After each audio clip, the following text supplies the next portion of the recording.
गरीब माँ की जेसीबी आइसक्रीम। मनोज एक बहुत गरीब आदमी था जो अपनी पत्नी काजल और बेटे मिंटू के साथ गगनपुर नाम के गांव में रहा करता था।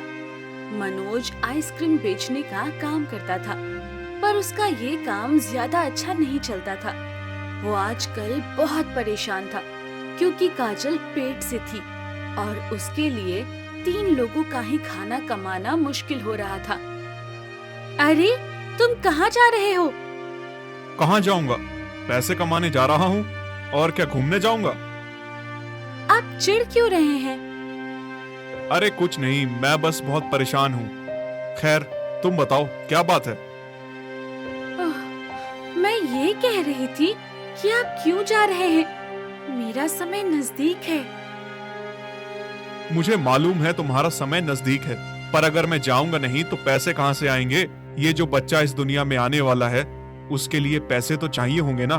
हम लोग तो पहले ही इतने गरीब हैं। बात तो आपकी सही है, पर चलिए ठीक है, जाइए। मनोज काम पर चला जाता है और इधर-उधर घूमकर आइसक्रीम बेचने लगता है। उसकी आइसक्रीम बिकती तो है, पर इतनी नहीं कि जिससे उसका घर चल सके। वो और ज्यादा परेशान हो जाता है। हे भगवान, अब मैं क्या करूं? मेरे घर में एक नया मेहमान आने वाला है और यहाँ तो मैं 3 लोगों के लिए भी 2 वक्त की रोटी नहीं कमा पा रहा हूँ। मनोज यही सब सोचता हुआ अपने घर की तरफ चल पड़ता है, पर टेंशन की वजह से वो रोड पर ज्यादा ध्यान नहीं दे पाता और इसी बीच एक ट्रक आकर उसको टक्कर मार देता है और उसकी मौके पर ही मौत हो जाती है। ये खबर जब काजल को मिलती है तो वो मौकाए वारदात पर आती है। हे भगवान, मैं तो लुट गई, बर्बाद हो गई। अब मेरा क्या होगा?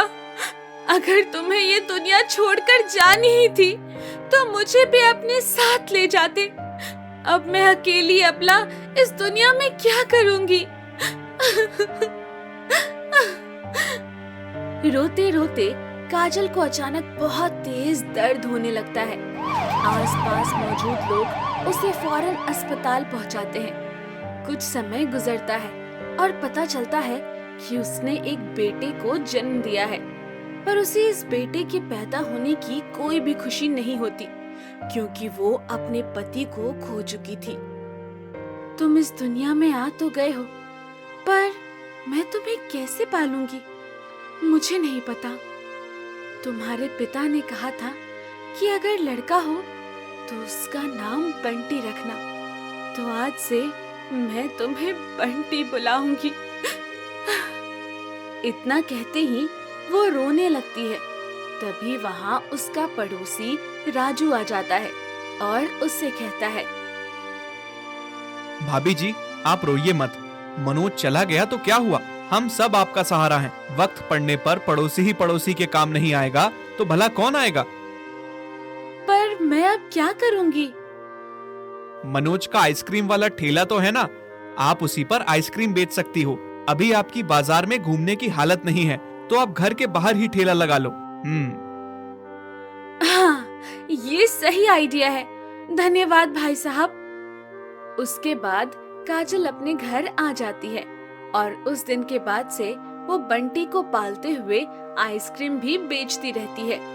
उसे ये सब करने में बहुत दिक्कतें आती है, पर उसके पास और कोई चारा भी नहीं था। भगवान, तेरा लाख लाख शुक्र है कि कम से कम एक आइसक्रीम का ठेला तो है जिसके सहारे मेरी 2 जून की रोटी चल जाती है, वरना तो जाने मेरा क्या होता है। काजल जैसे तैसे अपना गुजारा कर रही थी। तभी एक दिन एक बूढ़ा आदमी उसके ठेले पर आया। अरे अरे भाई, एक आइसक्रीम खिला दो। हाँ, ये लीजिए बाबा। पर मेरे पास पैसे नहीं हैं। चलिए कोई बात नहीं, एक आइसक्रीम से कौन सा मेरा करोड़ों का नुकसान हो जाएगा, खा लीजिए। काजल उस बूढ़े आदमी को आइसक्रीम दे देती है। वो बूढ़ा आदमी बहुत चाव से आइसक्रीम खाता है और उसके बाद कहता है, भगवान तुम्हें हमेशा सुखी रखे। बेटा, तुमने मेरे मन की इच्छा पूरी कर दी। बहुत समय से मन था आइसक्रीम खाने का, पर मुझे कोई देता ही नहीं था। ये तो मेरा सौभाग्य है बाबा। फिर वो बूढ़ा आदमी एक ऐसी बात कहता है जिसे सुनकर काजल चौंक जाती है। मैं कोई गरीब इंसान नहीं, बल्कि एक बड़ी आइसक्रीम कंपनी का मालिक हूँ। काफी समय से मैं तुम्हारी आइसक्रीम के बहुत चर्चे सुन रहा था। मेरी कंपनी में काम करने वाले काफी लोगों ने बताया कि एक आइसक्रीम वाली है जो बहुत ही स्वादिष्ट आइसक्रीम बनाती है। तो मैंने सोचा मैं खुद भी आकर ट्राई करूं। क्या सच में? पर आपने मुझसे झूठ क्यों बोला? क्योंकि मैं यहाँ सिर्फ तुम्हारी आइसक्रीम चखने नहीं, बल्कि तुम्हारा व्यवहार भी देखने आया था। और हाँ, मुझे तुम्हारे घर के हालात के बारे में भी पता चल गया था, इसलिए मैं तुम्हारे पास एक काम लेकर आया था। काम? कैसा काम? वैसे तो मेरी आइसक्रीम बहुत बिकती है, पर अब मैं कुछ नया करना चाहता हूँ। इसलिए बाहर देश के तर्ज पर मैं यहाँ आइसक्रीम ट्रक चलाने की सोच रहा हूँ, और उसी के लिए मुझे नया आइसक्रीम का टेस्ट भी चाहिए था, जो मुझे तुम्हारे पास मिल गया। अब तुम बताओ, मेरे आइसक्रीम ट्रक में काम करोगी? वो ऐसा है कि घबराओ मत, आराम से सोचकर बता देना, मैं कल फिर से आ जाऊंगा। ये बोलकर बूढ़ा आदमी चला जाता है और काजल सोच में पड़ जाती है कि वो क्या करे और क्या ना करे। उसकी रात सोचते सोचते गुजर जाती है और अगला दिन आ जाता है। अगले दिन फिर से वो बूढ़ा आदमी आता है और वही प्रस्ताव उसके सामने रखता है। मैंने आपके प्रस्ताव के बारे में काफी सोचा और मैं ये काम करने के लिए तैयार हूँ, पर मेरा एक छोटा सा सुझाव है। अगर आप बुरा ना माने तो आप आइसक्रीम ट्रक चलाने की बात कर रहे हैं, पर आपने खुद ही बताया कि बाहर देशों में आइसक्रीम ट्रक चलते हैं, तो हमें कुछ अलग करना चाहिए, कुछ नया करना चाहिए।